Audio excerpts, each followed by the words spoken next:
Hey everyone, I just wanted to talk about Candida auris with you all.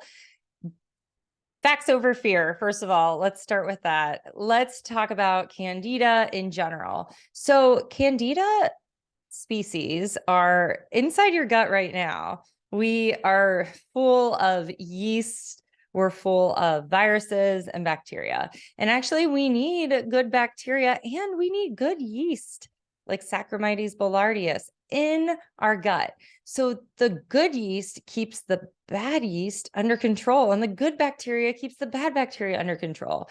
So some people might be more familiar with C. difficile. So C. diff is probably in your gut in low amounts. It's when it becomes overgrown that it causes C. diff, diarrhea, and enterocolitis also. So when we look at C. diff, for example, best way to get rid of that is not hand sanitizer, won't work. You got to actually use soap and water and wash those hands.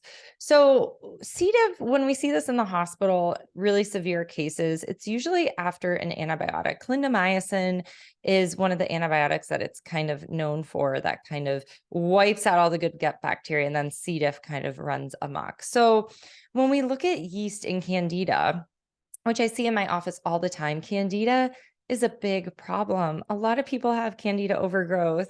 I have a little Candida overgrowth. So we have to keep it in check. So how do we do that? How do we make it not a good environment for Candida or yeast to grow? So we don't want to give a bunch of refined sugar and refined carbohydrates. That is going to feed the Candida. A lot of the times when patients have symptoms such as brain fog and sugar cravings, I can almost guarantee that their organic acid testing is going to come back high in arabinose and a concern for yeast. So what do? We remove the yeast using botanicals, and we cut down on sugar. Okay. We don't want to feed the Candida. We don't want to feed the yeast because that's going to help it flourish and grow.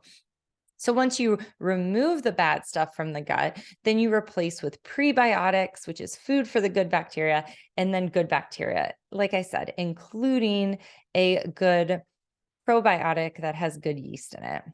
So now let's talk about Candida auris. So this has emerged, and they started talking about in 2016. There's some papers from 2018 on it that I will leave in the show notes.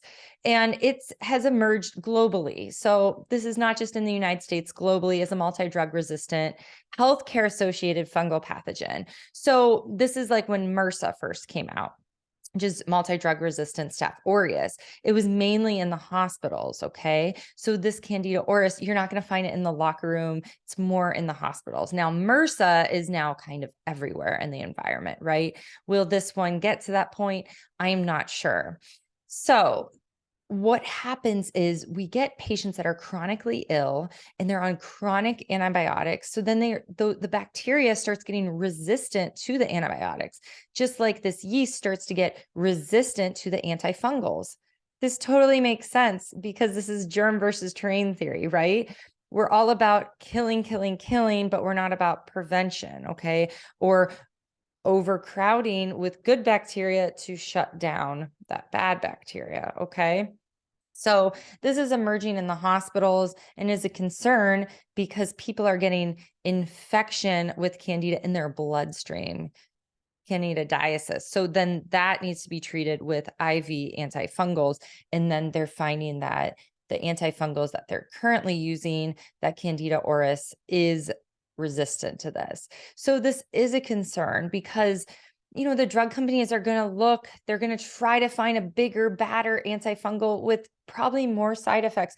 We know they're not going to look at botanicals for this, which many botanicals are very active with Candida and to help Candida.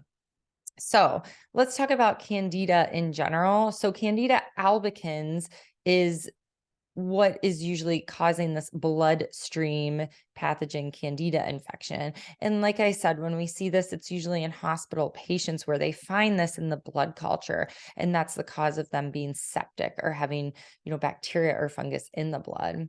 So actually, Candida auris, according to this paper I will link, in 2009, Candida auris was identified in East Asia, okay? And it was resistant to fluconazole, which fluconazole is a common antifungal that is given. And this actually, Candida species that they found, that was isolated with the external ear canal of a patient in Japan. So now this is more widespread and is becoming more of a concern.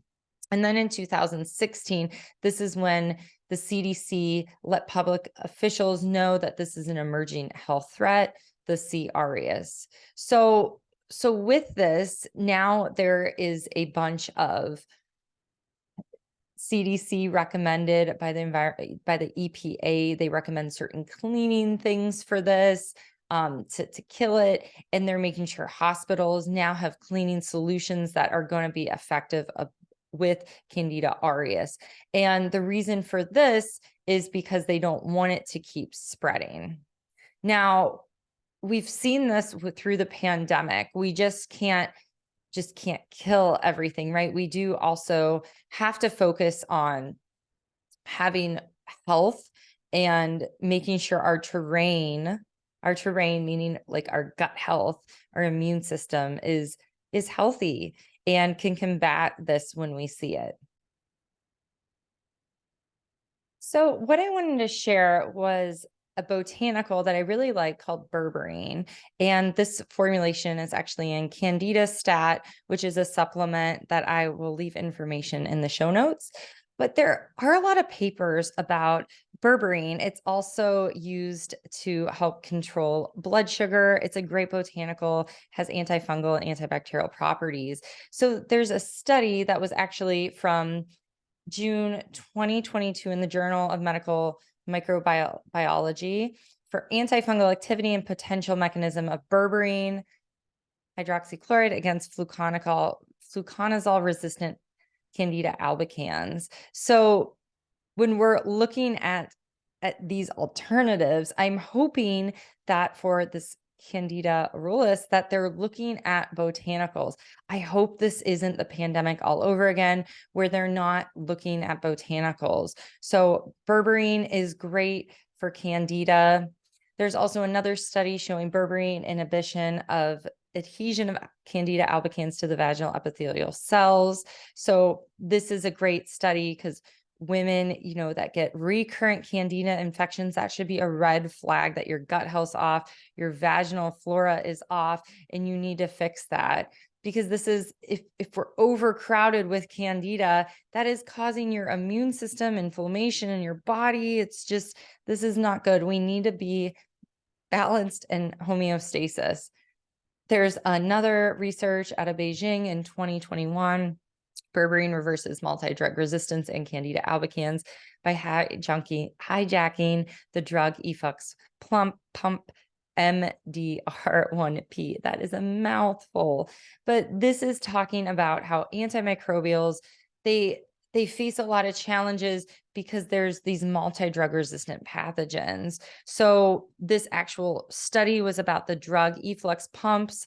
That is one of the ways that bacteria and fungi can kind of get through that multi-drug resistance and kind of break through and get that way. So this study was talking about how berberine helps with that. So there are alternatives. Hopefully we seek these out. If not, we could come together with something, an alternative way, but prevention is first. Work on your terrain. Diet, like the book. So diet, sleep, movement, and breath work and prayer. So facts and faith over fear. And I hope you enjoyed this update. Please share with a friend if they want to know more about these news things that pin up about, this multi-drug resistant Candida. So let's get to the facts and not be fearful, because that is not good for your immune system. Dr. Jen, bye.